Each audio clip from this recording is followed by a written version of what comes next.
a gente vai falar sobre esse tema cobertura espiritual. Não é um culto, é uma reunião, é um café, na verdade, é que o nosso espaço é pequeno, vocês acabaram ficando aí para trás, né? Mas a gente quer assim que o ambiente seja bem descontraído e assim, eu vou abrir com uma explanação sobre o tema e a gente vai conversar. A única coisa que eu vou pedir é que quando você for falar, ou você vem aqui falar no microfone para poder ficar gravado, ou você espera eu levar o microfone até você, para a gente poder registrar e poder conversar.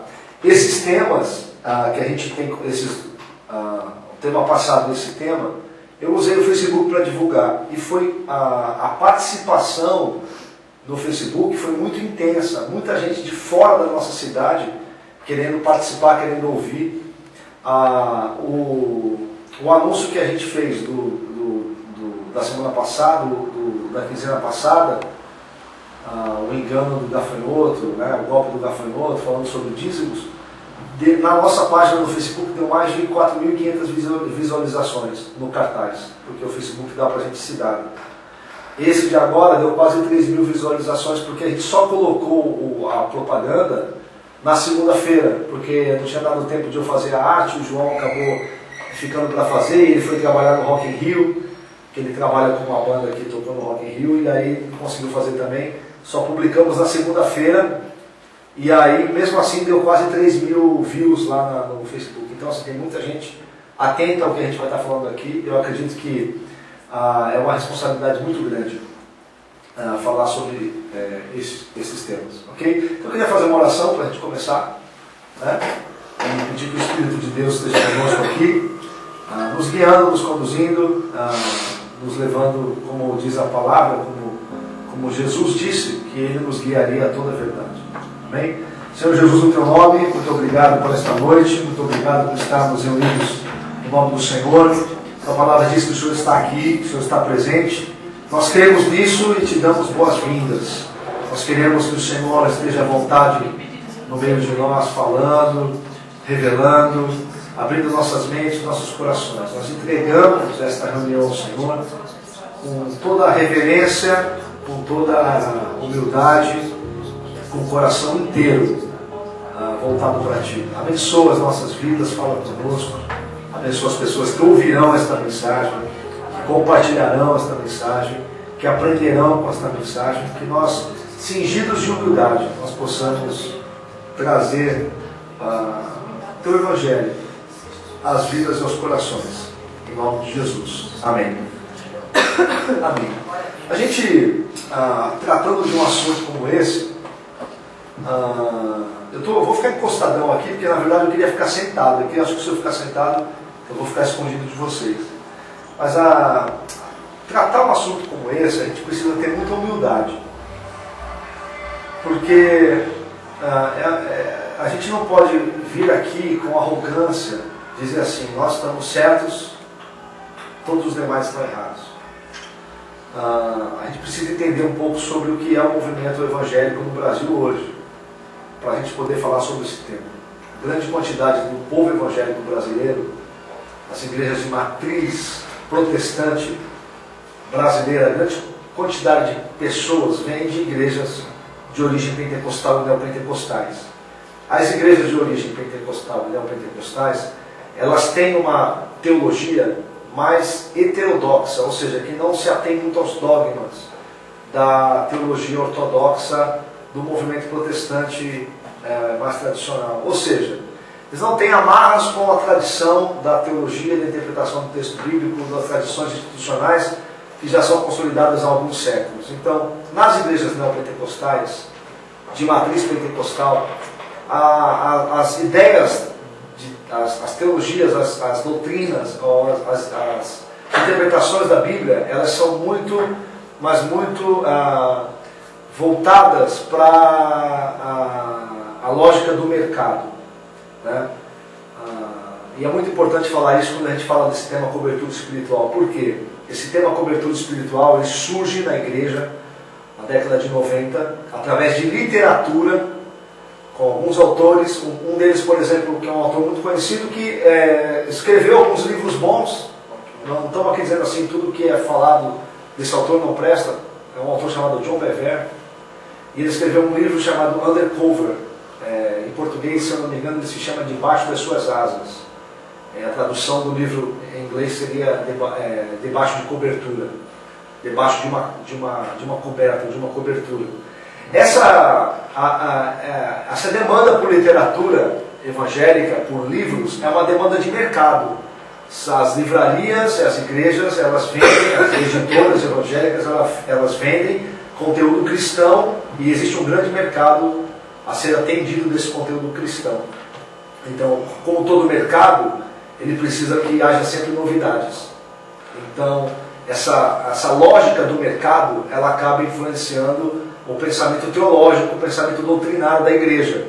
Porque na nossa sociedade de consumo, essa sociedade pós-moderna, de tempos líquidos, né, existe uma fome por consumir e uma fome por consumir novidades, né? Então as igrejas precisam estar sempre mudando a decoração, criando novas revelações, novos estilos de canções, e não há uma crítica nisso. Eu não sou purista, eu acredito que a gente tem que acompanhar a cultura, tem que acompanhar o tempo, tem que acompanhar a estética, porque tudo isso são formas de comunicação, né? Um dia, uma catedral com bancos de madeira e um órgão foi algo revolucionário, e hoje é uma coisa antiga, né? Hoje talvez o revolucionário seja uma igreja, como a gente tem visto as mais atuais, elas com grande apelo de massa, elas têm uma estética muito próxima a uma casa de show, né? Parede escura, teto escuro, iluminação, palco, som de primeira linha, gelo seco e tal. Não há nenhuma crítica com relação a isso. Eu não sou particularmente contrário a isso. Eu acho que estética é um veículo de comunicação e pode ser um canal importante para comunicar mensagens importantes, ok?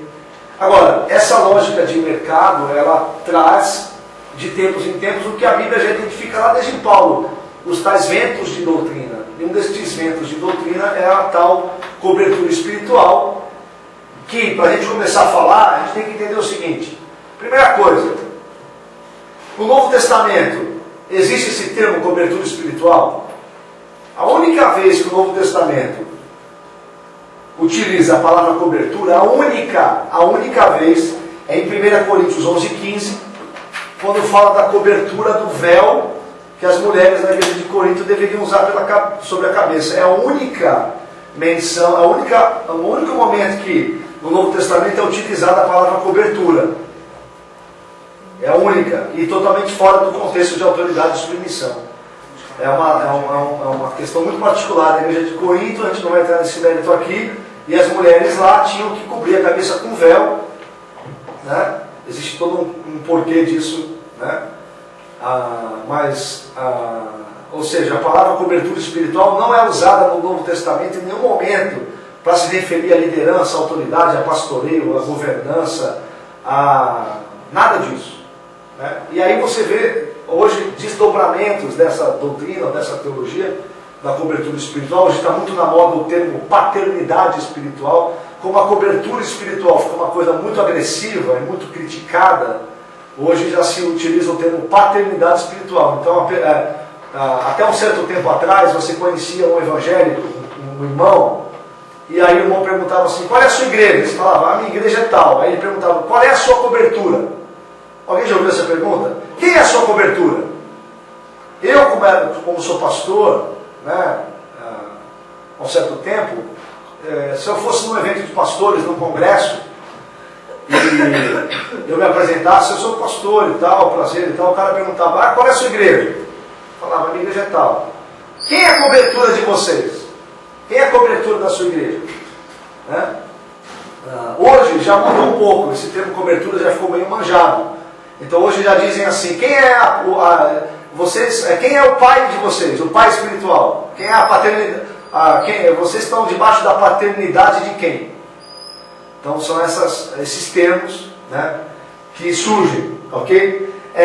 O próprio Antigo Testamento, ele utiliza muito pouco esse tema, né? Sempre que ele emprega o termo cobertura no Antigo Testamento, na maioria das vezes ele aparece como uma espécie de vestimenta. O único texto que é o texto inclusive que o John Bevere baseia o livro Undercover, o livro Debaixo das Suas Asas, que foi, se não foi o primeiro livro a falar sobre cobertura espiritual, foi o que mais difundiu o conceito. E a gente não está aqui para dizer tudo isso é do diabo, nada disso presta, tem coisas boas. Eu creio que o corpo de Cristo é muito mais do que uma tradição ou uma linha teológica. Para mim, o corpo de Cristo, eu tenho algo para aprender com o batista, algo para aprender com o presbiteriano, algo para aprender com o metodista, algo para aprender com uma comunidade independente, para aprender com a Assembleia de Deus, para aprender com uma igreja pentecostal ou uma igreja neopentecostal. É o corpo de Cristo, né? Lógico que a gente tem que ter um certo cuidado com os lobos, e assim, existe um certo corporativismo quando a gente... por exemplo, eu aqui com vocês, a gente numa comunidade pequena, com poucas pessoas. Então muita gente já vem para mim e fala assim, olha, tem certeza que você está fazendo? Você pode ficar meio queimado na cidade, sabe? Você pode ficar meio mal visto. É uma certa ameaça corporativista. Tipo assim, ó, os pastores não vão mais reconhecer você, não vão mais te referendar porque você não está, sabe? Você está meio que desmontando o esquema, você está indo contra o sistema. Então existe um certo corporativismo, existe uma certa... isso, a gente está tratando de um assunto que, de uma certa forma, contradiz coisas que são ditas há anos em alguns púlpitos. E é algo muito óbvio para ser descartado. Quando a gente fala de cobertura espiritual, muito óbvio para ser descartado, porque não tem base bíblica nenhuma. E não tem apoio nenhum na história da igreja. Você tem 2000 anos de igreja cristã, 20 séculos, e você não tem esse termo, sabe, na boca de ninguém da tradição cristã. Você não tem isso ainda nos pensadores cristãos do tempo do catolicismo, você não tem isso na boca dos reformadores, você não tem isso na boca dos grandes homens de Deus do século XVI, XVII, XVIII, XIX. Isso vai surgir na última década dos anos do século XX, os anos 90 e o começo dos anos 2000, século XXI. Então você vê que isso não tem apoio nenhum, nem na teologia, não tem na Bíblia, não tem na teologia, não tem na história da igreja. Então a gente chega à conclusão que é uma grande baboseira. Porém, é uma baboseira que é dita para as pessoas todos os domingos. Então a gente chega aqui e está falando assim, ó, isso é uma grande baboseira. O cara que fala isso todo domingo vai ficar na bronca. Vai chegar para o povo dele e vai dizer assim, ó, não ouve isso aí que esse cara está falando, não ande para essas pessoas, mas vocês concordam comigo que é um preço que a gente tem que pagar. Agora, eu creio o seguinte, se a pessoa está me ouvindo e é uma pessoa cristã de Deus, e assim como eu, que fui um pastor neopentecostal durante alguns anos, um dia eu parei, olhei para o que eu estava ensinando, olhei para o que eu tinha aprendido e falei, poxa, 80% disso aqui eu tenho que jogar fora, porque não tem base nenhuma e não serve para nada. Né? Então vamos reconstruir, vamos repensar, né? Porque o caminho não é a nossa doutrina nem a nossa denominação, o caminho é Jesus. Né? Então ele é o caminho, é para mim andar nele. Então se eu descobrir que alguma coisa está errada, eu tenho que ter humildade. Tenho que ter humildade na hora de ensinar, e quem ensina errado tem que ter humildade para descartar o que está ensinando. Ok, gente? A gente pode dizer com certeza que sobre esse termo cobertura existe uma escassa evidência bíblica. Né? Essa pergunta, quem é a tua cobertura, ela é uma outra pergunta. Quem é a tua cobertura é só uma maneira de você, vamos dizer assim, de você fazer uma maquiagem na pergunta real. É para você dar uma conotação bíblica a uma outra pergunta. E essa outra pergunta, qual é? É a quem você presta contas. Essa é a pergunta. Quem é a tua cobertura? A quem você presta contas? Você dá conta dos seus atos e da sua vida para quem? Essa é a pergunta. Então, qualquer igreja, qualquer pregador que pratica essa forma de trabalhar liderança, autoridade, discipulado e governo na igreja, e assim, a gente não está aqui dizendo, isso é muito importante que eu vou falar, a gente não está aqui dizendo que a igreja não tem governo. Não. Governo, se você for lá em Romanos 12, é um dos dons vocacionais listados por Paulo, o dom de governos. Né? Você vai ter lá vários textos bíblicos que vão dizer para você, obedecer nossos guias espirituais. Né? Você tem N outros textos que vão dizer para você obedecer às autoridades. Né? E a gente vive numa época em que as pessoas estão questionando as autoridades, as instituições, porque nós vivemos uma revolução de comportamento. Não sei se vocês já ouviram falar sobre isso. Estamos na chamada pós-modernidade. Tem um filósofo chamado Zygmunt Bauman, que ele fala que nós vivemos os tempos líquidos, onde tudo é líquido, nada é sólido, onde os relacionamentos são líquidos, ou seja, não tem solidez, não tem fundamento, as instituições, as ideias, os conceitos, tudo é questionado. Isso começa a ser questionado, se você parar para pensar, nas questões mais primordiais do ser humano, por exemplo, as questões da sexualidade. Hoje, no Brasil, está tramitando uma resolução para, no seu documento, deixar de constar o termo pai e mãe, para constar genitor 1 e genitor 2. Né? Isso é tão surreal porque, vamos dizer, o mesmo casal homossexual, dois homens, eles jamais serão genitor 1 e genitor 2, porque para fazer uma criança ainda precisa ter uma mulher, mesmo que seja de barriga de aluguel. Então o genitor 1 pode ser até real, mas o genitor 2 não vai ser. Vai ter que ter o genitor 3. Vai ter que ter o genitor 3. Então essa pós-modernidade questiona tanto as coisas, que ela nega até a evidência física, porque não existe um terceiro órgão sexual, existem dois órgãos sexuais, o masculino e o feminino. Se o cara não vai querer usar ele como homem, vai querer usar de outro jeito, uma mulher a mesma coisa, isso não importa, nasceu homem, nasceu mulher. Essa questão da ideologia de gênero, ela vem para questionar o inquestionável. Vem para questionar o inquestionável. Então isso é pós-modernidade. É você questionar todo o status quo, né? Muitas vezes destruindo para não construir nada no lugar. E é o que muita gente está fazendo hoje na internet, e pregando, e ensinando. Tipo assim, não tem autoridade na igreja, não existe, ninguém deve ser honrado, ninguém deve ser respeitado, ninguém deve ser obedecido. Isso não é verdade. Porque você desconstrói uma coisa e não constrói nada no lugar, torna aquilo que era sólido em algo líquido. Nosso objetivo aqui não é desconstruir e deixar a coisa derrubada. Nosso objetivo aqui é repensar. Nosso objetivo é trazer luz, entendimento e para, se necessário for, criar um outro paradigma, mas deixar algo no lugar mais parecido ou mais próximo do que aquilo que Jesus, obviamente, ele deixou para nós. Esse é o nosso objetivo, olhar para a essência das coisas e voltar à essência. Né? A gente quer voltar à essência. Aqui na Alicerce, nosso objetivo muito forte é esse, é voltar à essência das coisas. Sobre prestação de contas, não existe nenhum texto na Bíblia que diz que você deve prestar conta a alguém. Não existe. Todos os textos na Bíblia que falam para você prestar conta, Mateus 12, 36, 18, 23, Lucas 16, 2, Romanos 13, 19, Romanos 14, 12, 1 Coríntios 4, 5, Hebreus 4, 13, Hebreus 13, 17, 1 Pedro 4, 5, sempre diz que nós prestaremos contas a Deus.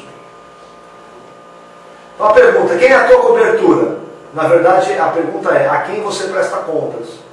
E você deve dizer, eu presto contas a Deus. Eu presto contas a Deus. Ok? Na verdade, essa pergunta, a quem você presta contas, ela é ainda, se você desconstruir, você vai ver que ela ainda é uma outra pergunta, que é, quem te controla? Quem te controla? Porque quem te autoriza é quem te controla. O Cláudio já é reformado, mas é sargento da polícia. Né? Ele sabe muito bem que quando ele recebe uma voz de comando da corporação, lá dos seus superiores, aquela voz do comando simplesmente ela elimina a opção dele. Não é isso? Elimina o teu poder de decisão.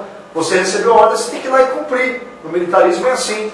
Então a ordem vem de cima para baixo, numa estrutura de poder hierárquica humana, e aí você tem que cumprir aquilo que foi designado para você. Não tem a sua opinião ou ou alguma objeção é irrelevante. Estou falando alguma besteira? A não ser que no decorrer do processo haja alguma coisa discrepante, né? Seja algo contra a lei. Sim, se for contra a lei você pode dizer não. Fora isso, você vai ter que cumprir. Missão dada, missão cumprida, né? Assim já dizia o Capitão Nascimento, né? E esse ensino acerca da cobertura, ele acaba sendo reduzido a questão de quem controla quem. Hoje é muito comum, em alguns lugares, por exemplo, um jovem, para decidir um emprego, ou decidir a compra de um carro, ou decidir com quem ele vai namorar ou casar, ele precisa pedir a bênção do pastor. Né? Ou seja, pedir autorização para a sua cobertura. Né? Porque ele presta conta da vida dele para aquela pessoa. Ok? E aquela pessoa acaba decidindo a vida de centenas de pessoas. Quem é que tem essa capacidade, gente? Quem é que tem essa capacidade de sentar num trono, olhar para 1.000 e 1.500 pessoas e dizer: você pode namorar com esse, você não pode namorar com aquele, você não pode comprar um carro, você não faz essa faculdade? Quem tem essa autoridade? Quem tem essa inteligência? Quem tem essa infalibilidade? Ninguém tem. Mesmo que o cara acerte a maioria, ele vai errar 30%, e ele vai machucar, ele vai ferir, vai detonar a vida de muita gente. Isso não é bíblico, mas é o que acontece hoje. Eu até entendo, eu recebi um cara aqui no começo da Alicerce, a gente recebeu um camarada, que ele era de uma igreja moderninha, que o cara vai de boné e bermuda, só que tem uma estrutura hierárquica muito pesada, onde a pessoa não resolve nada sem autorização do pastor. E detalhe, tem que marcar o gabinete com o pastor umas 3 semanas antes. Porque nem no final do culto o cara consegue falar com o pastor porque tem cordão de isolamento, para o cara não chegar perto do pastor. Bem parecido como era com Jesus. Né? E aí o cara chegou para mim aqui e falou assim, chegou no culto domingo, legal, no outro, ok. Aí um dia ele chegou para mim e falou assim: e aí, Tiagão, não vai ter culto amanhã? Eu falei: não, já teve domingo, a gente está pensando em colocar uma reunião na quarta-feira. Não, mas ele falou assim para mim: olha, se não tiver culto todo dia, eu fico doido, cara, eu preciso ter culto todo dia, porque eu sozinho na minha casa, se eu ficar sozinho na minha casa, eu vou fazer coisa errada. Eu até entendo que, para algum tipo de pessoa, esse esquema religioso, ele atende a uma necessidade imediata. Um drogado, sabe, um cara com problemas psiquiátricos, um cara sem estrutura de família, de repente ele precisa de um pastor o tempo inteiro dizendo, é como um pai mesmo, não faz isso, não faz aquilo. Mas essa maneira de liderança tem que ser apenas para socorrer o camarada naquele período da vida dele que ele ainda não consegue decidir por si mesmo.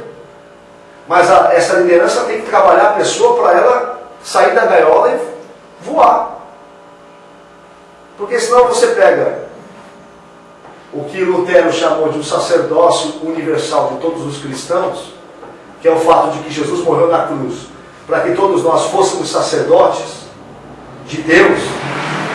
Você pega isso e você joga na lata do lixo. Porque se na igreja só o pastor é sacerdote, só o pastor vai a Deus, só o pastor tem resposta de Deus, o povo é o quê? O povo não é nada. É clero e leigos. Voltamos à Idade Média.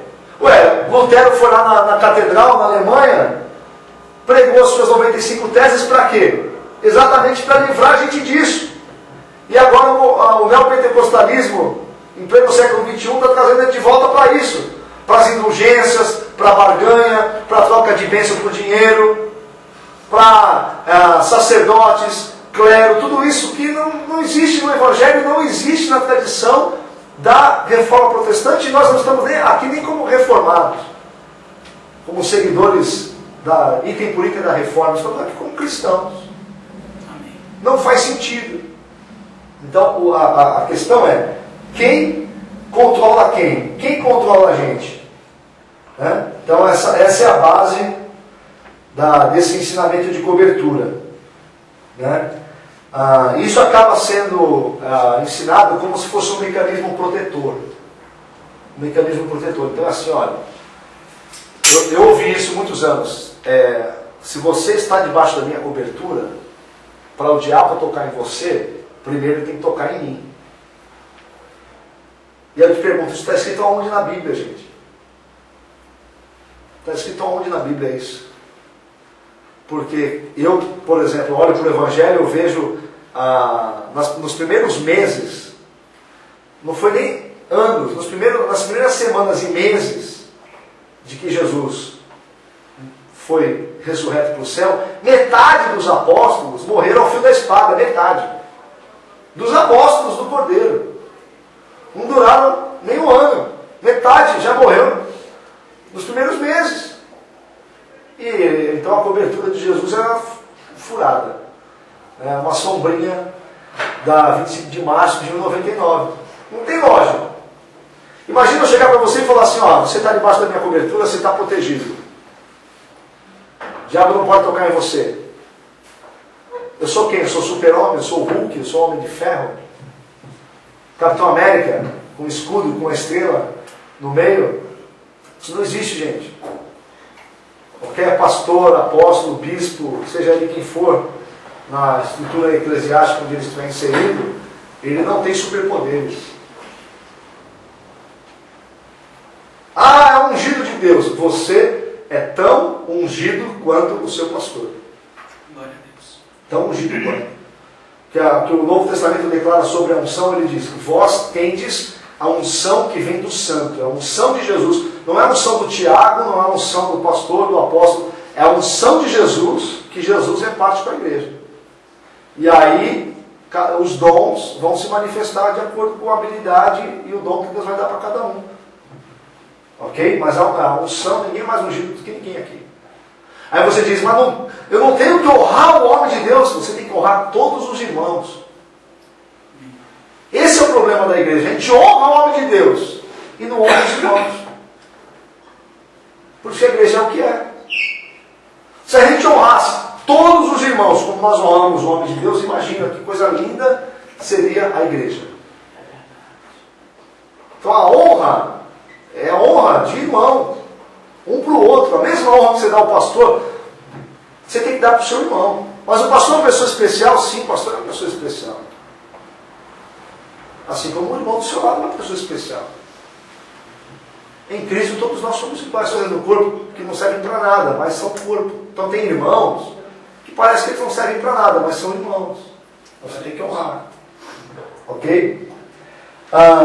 Se nós examinarmos o ensino de cobertura espiritual, eu já vou abrir para vocês falarem, tá? Se nós examinarmos, nós vamos entender que ele é baseado num ensino. Esse ensino de cobertura espiritual é baseado num estilo de liderança em cadeia de comando do tipo hierárquico. Ou seja, é um estilo de liderança em que as posições na igreja, as posições eclesiásticas mais altas, exercem um domínio sobre aqueles que estão embaixo deles. Então, na igreja, como nós conhecemos hoje, você tem lá, por exemplo, o apóstolo, o bispo, o pastor, o presbítero, o diácono, o obreiro e o aspirante obreiro. Assim, tem essa hierarquia. Né? E essa hierarquia, ela não é encontrada no Novo Testamento. Mas ela passa uma ideia, nessa doutrina da cobertura espiritual, ela passa uma ideia de que os que estão debaixo da cobertura, eles estão protegidos do erro. Então assim, se você está debaixo da minha cobertura, você está coberto. Nada de mal vai te acontecer. Aí quando alguma coisa de mal te acontece, uma doença, você bate o carro, teu gato morre afogado, né? Sei lá o que acontece. O que acontece? Você tem uma brecha. Porque eu não posso, eu sou tua cobertura. Como é que você não conseguiu pagar a conta de luz? Se eu sou próspero. Se eu sou tua cobertura e eu sou próspero, eu ignoro o fato de que o que me deixou próspero foi você. Né? A multidão de vocês me deixaram próspero. Né? Aí eu sou próspero, como é que você não pagou a conta de luz? Você não está na minha unção. Você não está debaixo da minha cobertura direito. Você está com algum pecado. Essa ideia, gente, é muito perversa. E ela é muito anticristã. Existe todo um corporativismo na igreja para defender essas ideias, para parecer que quem está dizendo que isso não faz sentido e isso não é errado está sendo algum tipo de louco ou exagerado. Isso faz com que ganhe força toda essa mentira. E ganhando força essa mentira, muitas pessoas são enganadas. E essas pessoas sendo enganadas, elas acabam não experimentando, não vivendo e não usufruindo do seu lugar no reino de Deus, daquilo que Deus a chamou para fazer, para ser, e as pessoas vão sendo iludidas e vão sendo enganadas.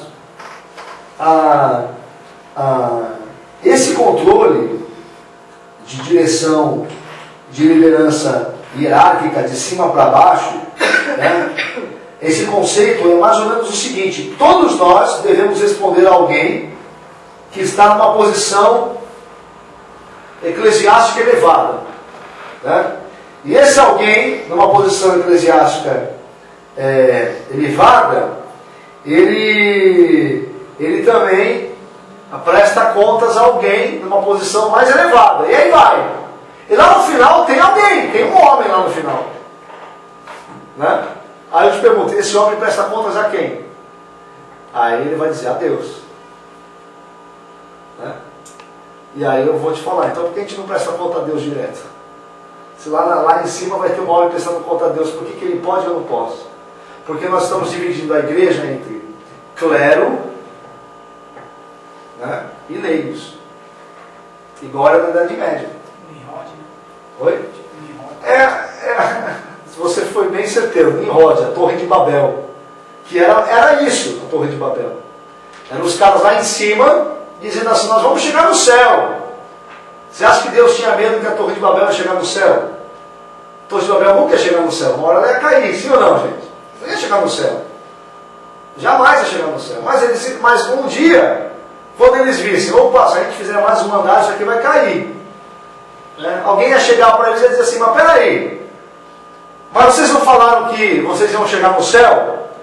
E os que estariam lá em cima iam dizer o seguinte, quem falou para vocês que a gente não chegou? Nós somos agora os sumos sacerdotes de Deus, nós estamos no trono de Deus. Mas eu não estou vendo, é que você não pode entrar nessa sala. Essa sala é sagrada. E pronto. Torre de Babel é isso, é o esquema da religião, é o esquema humano de poder, de hierarquia, que é como a nossa sociedade é organizada desde dos tempos onde os homens se organizavam de forma tribal, e esses conceitos e essas ideias vêm sendo perpetuadas geração por geração. São da nossa natureza. Faz sentido para você entrar numa igreja, ver um cara de crachá, ver o outro de gravata, né? Ver o outro lá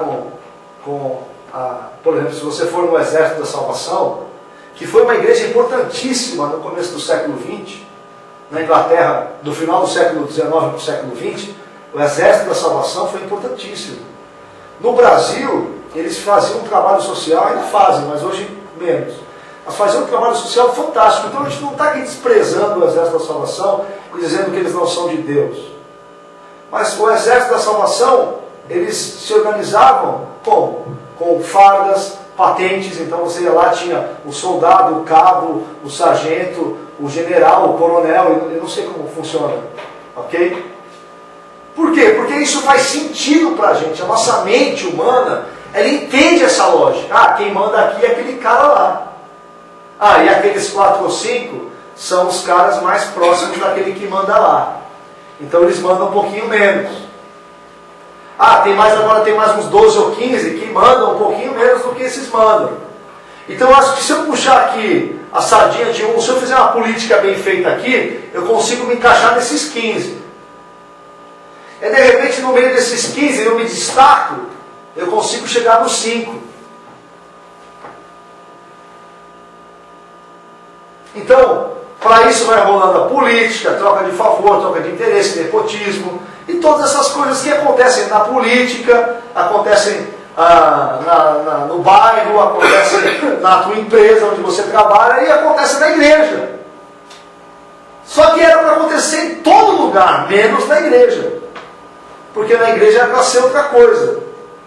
E não um esquema humano de poder humano. A igreja é para ser um sinal histórico do reino de Deus. A gente vai chegar lá. Ok?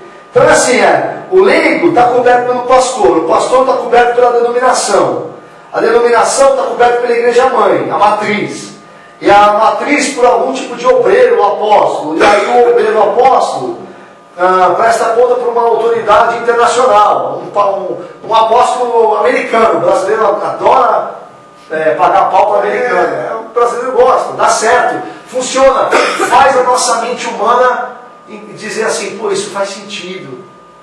Pô, isso aqui é a minha lógica, a minha mente entende isso aqui. Eu vou fazer parte. Ok? Esse padrão de cobertura, responsabilidade, ela acaba, de prestação de contas e de controle, ela acaba afetando todas as relações. Mas o efeito mais nefasto disso é o quê? É tirar do cristão, do irmão, da irmã, lá sentado no banco, lá no meio da igreja, o protagonismo da sua própria vida espiritual. Porque é muito mais fácil eu chegar numa igreja, sentar, pagar o dízimo, receber todos os serviços espirituais e esperar que o meu pastor seja crente por mim. Me traga a palavra, me alimente, cuide da minha família, aconselhe meus filhos, resolva meus problemas de casamento. Porque assim eu não preciso assumir responsabilidade nenhuma. Eu não preciso ter vida de oração, eu não preciso estudar a palavra, eu não preciso ter uma mente inquieta e procurar por Deus, e desejar Deus e fazer alguma coisa pelo próximo. A minha igreja faz. Eu dou meu dízimo e a minha igreja faz as coisas pelo próximo. Fazer as coisas pelo próximo é muito desagradável. Hoje eu tive uma experiência assim. De manhã eu cheguei na empresa, me chamaram no Facebook, uma pessoa que eu conheci 20 anos atrás, que foi um jovem, quando eu liderava jovens, ele era um jovem da igreja. Me chamou no Facebook, Tiago, pelo amor de Deus, eu estou desesperado, me liga. Liguei para ele, ele falou, cara, eu chamei mais de 20 pessoas. Ninguém me respondeu, porque sabe que eu estou numa pior, só você me respondeu. Eu quase falei para ele, mas não sabia que estava na pior. Tudo bem, fala aí. Eu estou na empresa, estou trabalhando. E ele falou, olha cara, eu não tenho dinheiro, estou passando fome, estou desempregado há 6 meses, minha mulher está trabalhando, mas a gente está com 3 contas de luz atrasadas, o salário vai quase todo para pagar a conta de luz, e não sei o que e tal. Eu falei, faz o seguinte, eu estou na empresa, estou trabalhando, eu trabalho na rodovia ali, em Cubatão. Eu falei assim, tu consegue chegar aqui? Eu não posso sair agora. Consegue chegar aqui? Consigo. Vem aqui que eu vou te dar algum dinheiro, eu vou te dar alguma coisa para comer. Tem uma pessoa que vende lanche lá na porta da empresa. Eu falei, prepara os lanches aí e tal. Dei os lanches para ele, dei 30 reais para ele. Falei assim, amanhã eu vou te trazer uma cesta básica, eu vou arrecadar com o pessoal lá da igreja. Tinha reunião hoje aqui. Chamei o pessoal no WhatsApp, pedi, o pessoal trouxe algumas coisas. E falei para ele, aí nós vamos conversar, eu quero ver a tua real situação, para ver se eu posso te ajudar, se tem como te ajudar. Porque a gente tem que, até para ajudar, a gente tem que saber como ajuda. Aí eu já fui levantar informação sobre ele, já fui ver que ele é um cara que não gosta muito de trabalhar e tudo mais, a gente vai ajudar, vamos ajudar. Mas, resumindo a coisa, isso é desagradável, dá trabalho, é inconveniente. Tipo, chegar lá pro meu diretor e falar assim, você me viu ali na porta conversando com um rapaz assim e tal, é porque contei a história assim, não, Tiago, não, tem que ajudar mesmo e tal, é isso aí. Eu falei, não, beleza, só... Então, te expõe, né? É um risco, sim ou não? Mas eu não posso terceirizar, eu sou cristão, eu sou o cara que encontrou alguém no caminho. Eu não posso falar assim, não, vou fechar os olhos para isso aqui, porque lá na minha igreja a gente ajuda. Eu dou o dízimo e o pessoal lá ajuda. Os profissionais da religião estão ajudando. Eu estou lá pagando para eles ajudarem por mim. Eles fazem missão por mim, eles ajudam os pobres por mim, eles pregam a palavra por mim, eles entregam o panfleto na praça por mim, e eu estou aqui, debaixo de cobertura. Entende? Onde foi o teu cristianismo? Spurgeon disse assim, todo que o cristão, ou ele é um missionário, ou ele é um impostor. Quantos impostores nós temos na igreja? Para finalizar, gente, tem um monte de coisa que a gente quer falar, né? Um monte de coisa que eu quero falar. Mas, para finalizar, o que impede Deus de ser diretamente a cobertura dos leigos? Ou do pastor, né? Qual é o problema real nessa relação de Deus, denominação, ministros, leigos, né?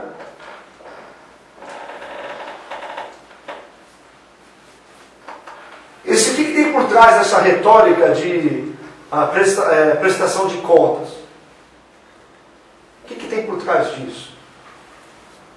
Eu quero dizer uma coisa antes da gente concluir. Eu quero dizer que nem vocês, muita gente que está ouvindo a gente na internet, muitos de nós acreditávamos nisso durante muitos anos, porque foi o que nos foi ensinado. Eu vou dizer uma coisa para vocês, eu dei aula em seminário, usando como livro base Autoridade Espiritual do Watchman Nee, que o Watchman Nee escreveu coisas fantásticas.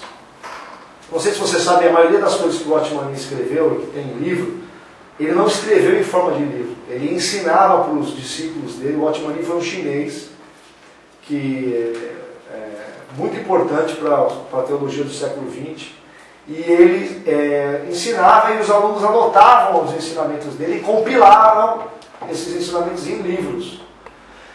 E se você pegar as ideias de uma pessoa e compilar de uma certa maneira, e editar de uma certa maneira, você pode passar uma ideia diferente do que a pessoa originalmente queria expressar. Isso acontece muito com o material do Watchman Nee.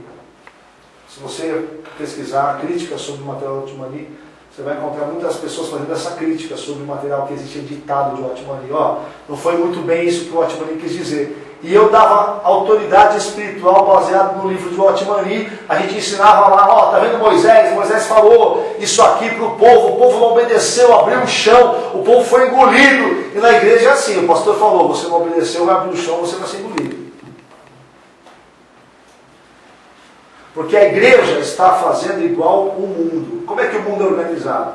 A política, as instituições, tudo é organizado assim, por meio de hierarquia. O maior manda no menor. Quem tem mais poder manda em quem tem menos poder. Sim ou não? Quem tem mais voto manda em quem tem menos voto. Quem tem mais capital manda em quem tem menos capital. O que Jesus falou sobre esse assunto lá em Mateus? Ele falou assim, os gentios, vamos abrir esse texto para a gente encerrar e a gente poder começar a conversar. Eu já estou falando há 40 minutos, no máximo eu vou falar mais 5. Mateus, vamos ler do 20. É o pedido da mãe de Tiago e João. Então se chegou a ele a mulher de Zebedeu, com seus filhos adorando, pediu-lhe um favor. Perguntou-lhe, que queres? Ela respondeu, mande que no teu reino esses meus 2 filhos se assentem, um à tua direita e outro à tua esquerda. Mas Jesus respondeu, não sabeis o que pedis, porque podeis vós beber o cálice que eu estou para beber? Responderam-lhe, podemos. Então lhes disse, bebereis o meu cálice, mas ao assentar-se à minha direita e à minha esquerda, não me compete concedê-lo, porém para aqueles a quem está preparado por meu Pai. Ora, ouvindo isto, os 10 inclinaram-se contra os 2 irmãos. Vamos só fazer um parênteses aqui. O que está acontecendo? Jesus é o Messias. Na cabeça dos discípulos, ele ia governar sobre Israel. E governando sobre Israel, conforme as profecias do Antigo Testamento, ele governaria sobre as nações. Seria o chefe mundial.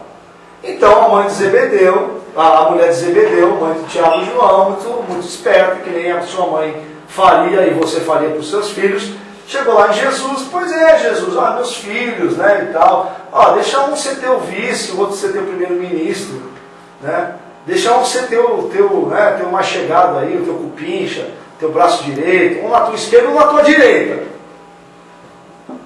Está pedindo para eles lugar de destaque, de proeminência, privilégio, regalia. É um lance meio nepotista.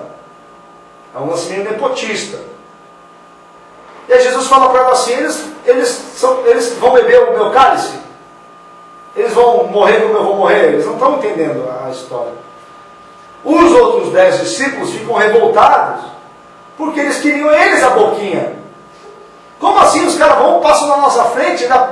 A mãe vai pedir, a mãe é covardia. Judeu, sabe que a mãe judia tem todo um peso aí, né? A mãe vai pedir.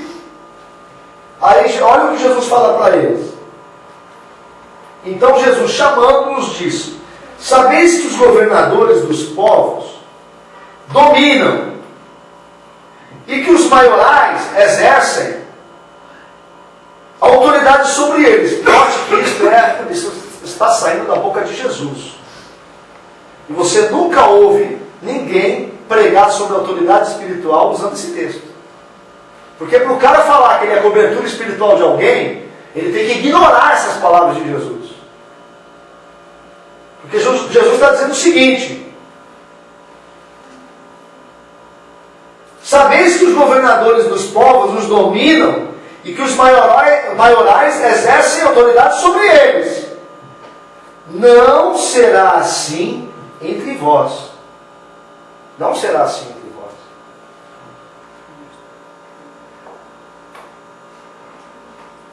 Como é que vai ser entre vós, entre nós? Quem quiser tornar-se grande entre vós, será esse o que vos sirva. Quem quiser ser o primeiro entre vós, será o vosso servo, tal como o Filho do Homem, que não veio para ser servido, mas para servir e dar a sua vida em resgate por muitos. Jesus, ele inverte o paradigma de liderança, ele tira o conceito de liderança do atrelamento ao poder, ao status social. E ele coloca a liderança sobre um outro paradigma, agora é o paradigma do serviço. Quem serve tem autoridade para liderar. Quem se faz menor, quem se humilha, é quem tem autoridade para governar. E aí você entende que o governo da igreja não é um governo hierárquico, institucional, baseado em poder humano. O governo da igreja é baseado em funcionabilidade, em dons, em sabedoria, em experiência, em respeito. Quem é o líder? Quem as pessoas respeitam naturalmente? Quem as pessoas param para ouvir o que ele está dizendo? Quem adquiriu certa maturidade, certa sabedoria e pode ensinar os demais. E como é que ele faz isso? De modo humilde, por meio de serviço, sem forçar, sem exigir, sem cobrar. Quando exige, quando cobra, é numa outra intenção, não na intenção do capataz, do chefe, que pretende extrair resultado, mas de alguém que quer conduzir o outro a crescimento, a maturidade, a aperfeiçoamento. Entende? É muito mais a igreja, a autoridade na igreja é muito mais uma questão orgânica, de organismo, do que de quem manda mais e quem tem mais poder. Porque você já sabe, quem pode mais chora menos, né? Então, isso, gente, é o resumo do resumo do resumo do resumo do resumo. É só para instigar vocês, só para instigar, só para você ver que a gente não precisa de muita coisa para desfazer certas mentiras que são ensinadas. Agora, um pastor amigo meu comentou no Facebook, porque provavelmente ele usa o termo autoridade espiritual e cobertura espiritual na igreja dele. Então ele falou assim: eu sou coberto eu tenho uma cobertura de amor, eu cubro os meus discípulos com amor. Ok, não estou dizendo que não. Estou dizendo que não. E eu conheço, um cara que eu conheço desde de menino, um cara que eu amo demais, amoroso, gente boa, é um cara que tira do bolso para ajudar as pessoas, não é uma pessoa, ele não é de modo nenhum lobo, não é abusador de ninguém, é um cara fantástico, mas ele utiliza esses termos, talvez porque aprendeu, está inserido numa denominação que utiliza. Até respondi para ele assim: olha, eu queria que você estivesse lá para ouvir a gente, para poder também debater, né? Se ele usa o termo mais com outro viés, com outro coração. Quem sou eu para dizer que ele está errado? Isso é ele Deus. Agora, eu tenho que ensinar de acordo com a minha consciência, de acordo com o que está claro para mim aqui. Que isso não é assim. Não é assim. Isso de maneira nenhuma torna a gente rebelde, muito pelo contrário, isso nos torna muito mais, mas muito mais conscientes de uma realidade, que é, na igreja, todos são servos uns dos outros, e na igreja todos são chamados, todos são chamados, todos são chamados. Ninguém na igreja não é chamado, ninguém na igreja não é ungido, ninguém na igreja pode dizer assim, não, o pastor faz por mim. Isso tem que nos trazer a uma responsabilidade, nos trazer uma humildade, nos trazer um quebrantamento. E nós entendemos assim, olha, o nosso paradigma é outro. A gente vai viver, todos nós como cristãos, responsáveis pela sua fé, pelo seu cristianismo, pela verdade que abraçou. Esse é o fruto. Não o fruto assim, eu estou certo, está todo mundo errado. Não é esse o fruto nosso. E de entender que muitos irmãos que estão entendendo de uma outra forma, com toda a paciência eles podem vir entender da forma que nós entendemos hoje. Amém, gente? Amém.